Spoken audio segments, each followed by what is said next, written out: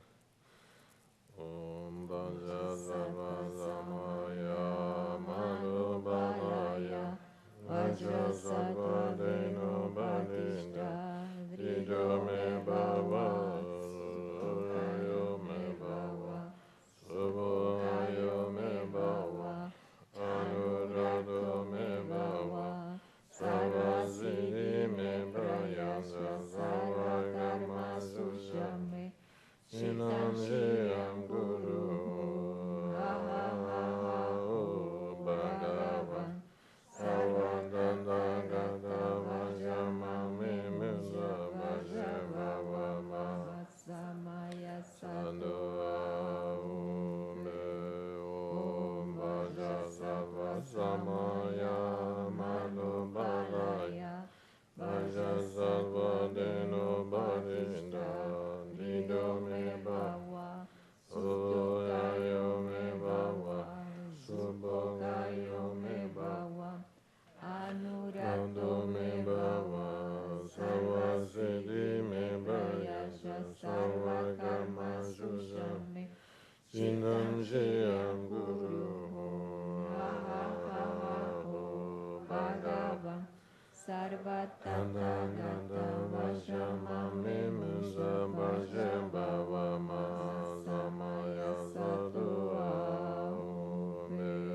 Om Vajrasattva Samaya Madhubalaya Vajrasattva Deno Badinda Dido me Bhava Surayo me Bhava Subhayo me Bhava Anurado me Bhava Sarvasiddhi me Prayasa Sarva Karma Sushame Shinam Shiyam Guru Bhagavan Sarvadada Gata Vajamami Musa Vajavavama Samaya Sadhu